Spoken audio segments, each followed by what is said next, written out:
Good morning बच्चों। SV academy की online classes में आप सभी का स्वागत है। आज अपने कक्षा 8 का अध्याय 2 साइंस में, जिसका नाम है सूक्ष्म जीव मित्र एवं शत्रु, इसके बारे में पढ़ेंगे। लास्ट वीडियो में अपने अध्याय फर्स्ट कंप्लीट किया था, जो था फसल के विभिन्न चरण कौन कौन से थे, फसल किस प्रकार की होती है। तो आज अपने पढ़ते सूक्ष्म जीव हैं, वो कौन से मित्र हैं हमारे और कौन से शत्रु हैं। तो स्टार्ट करेंगे। आपने अपने आसपास के स्थानों पर पौधों एवं जंतुओं सहित अनेक जीव देखे हैं, परंतु कुछ जीव ऐसे भी हैं जिन्हें हम बिना यंत्र की सहायता से केवल आंखों से नहीं देख सकते। इन्हें क्या सूक्ष्म जीव कहते हैं। इन्हें देखने के लिए किसका सूक्ष्मदर्शी का उपयोग करना पड़ता है। उदाहरण के लिए आपने देखा होगा कि वर्षा ऋतु में नम ब्रेड रोटी सड़ने लगती है तथा इसकी सतह सफ़ेद काले धब्बों से ढक जाती है। इन धब्बों को आवर्धक लेंस की सहायता से देखिए, आपको काले रंग की गोल सूक्ष्म संरचनाएं दिखाई देंगी। क्या आप जानते हैं कि यह संरचनाएं क्या है, यह कहाँ से आई हैं? तो पहले देखते सूक्ष्म जीव हैं क्या हैं। क्रियाकलाप 2.1 बगीचे अथवा मैदान से एक बीकर में थोड़ी सी गीली मिट्टी लीजिए तथा इसमें जल डालिए। मिट्टी के कण बैठ जाने के पश्चात जल की एक बूंद स्लाइड पर लेकर सूक्ष्मदर्शी की सहायता से इसका परीक्षण कीजिए। आप क्या देखते हैं? फिर आगे क्रियाकलाप 2.2 एक तालाब या पोखर से जल की कुछ बूंदें लीजिए, कांच की स्लाइड पर फैलाकर सूक्ष्मदर्शी की सहायता से इनका परीक्षण कीजिए।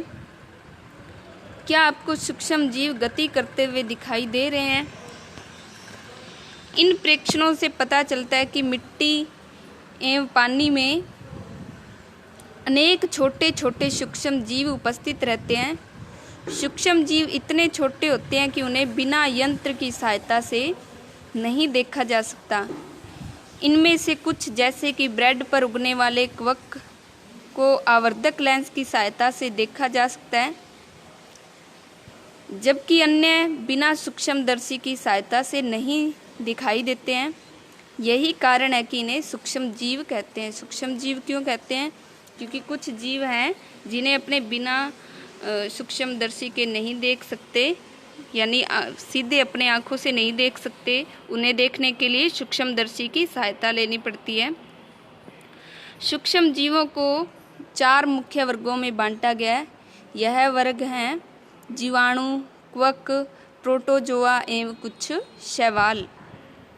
तो सूक्ष्म जीव हैं 4 वर्ग हैं, ध्यान रखना आप, जीवाणु, कवक, प्रोटोजोआ और शैवाल।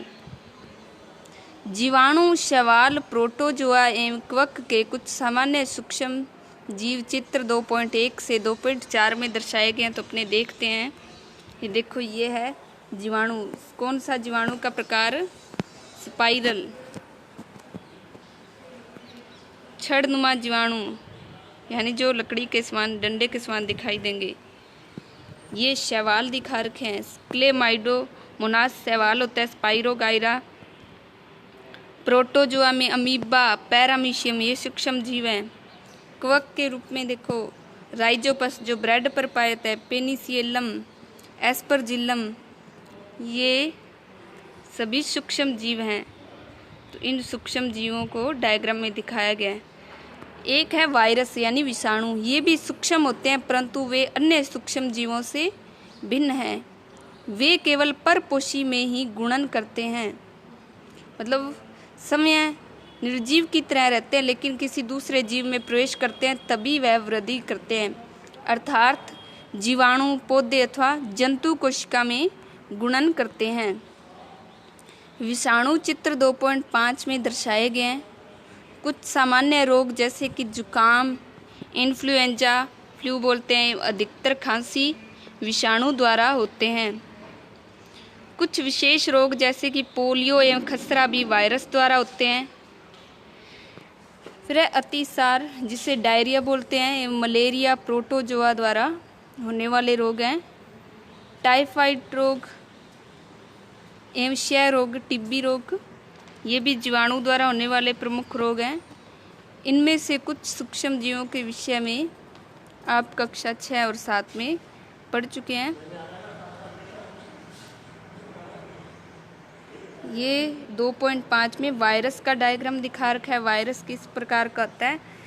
शीर्ष रूप में बंटा होता है, ग्रीवा रूप, और ये इस पर पेशाब के समान संरचनाएं पाई जाती हैं। अब है ये सभी सूक्ष्म जीव कहाँ पर रहते हैं, इसके बारे में पढ़ेंगे। 2.2 सूक्ष्म जीव कहाँ रहते हैं।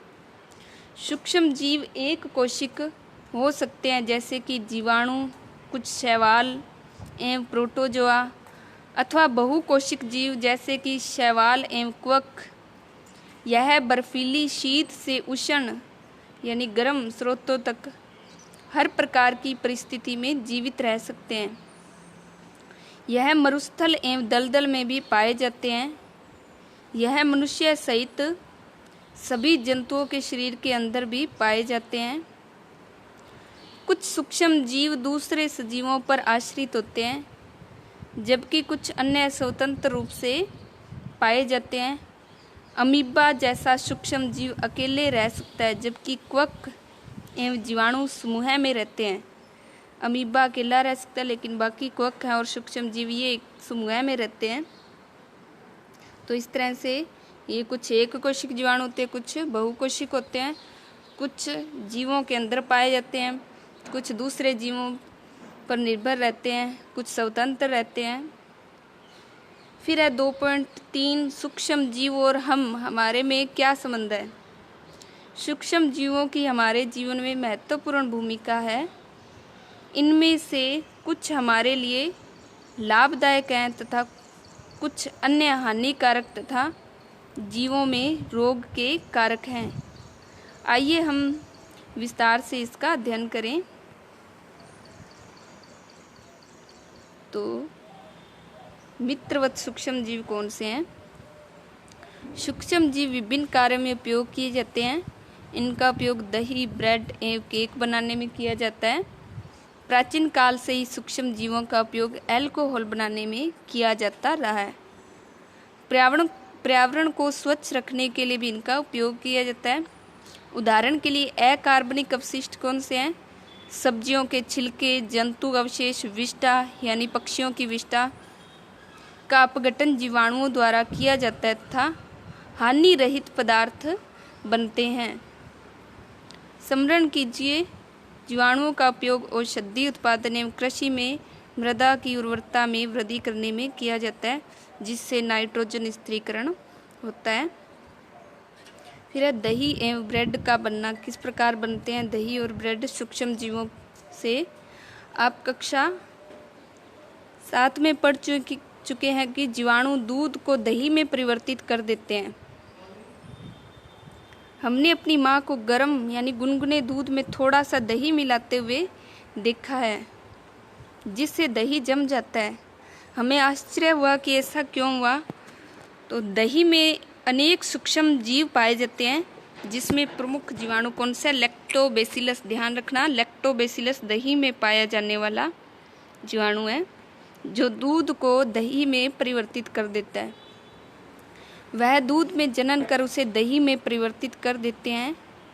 जीवाणु पनीर यानी चीज़ बोलते हैं, अचार एवं अनेक खाद्य पदार्थों के उत्पादन में सहायक हैं। रवा जिसे सूजी बोलते हैं, इडली एवं भटूरे का एक महत्वपूर्ण संघटक दही है। क्या आप अनुमान लगा सकते हैं कि ऐसा क्यों है? तो इन चीज़ों को बनाने में दही है, दही में कुछ जीवाणु होते हैं, वो महत्वपूर्ण भूमिका निभाते हैं। क्रियाकलाप 2.3 एक बर्तन में आधा किलोग्राम आटा अथवा मैदा लेकर उसमें थोड़ी सी चीनी डालकर गर्म जल से मिलाइए। तो क्या करना है, पहले आधे किलोग्राम आटा या मैदा लेना, उसमें चीनी डालकर उसमें गर्म जल मिलाना है।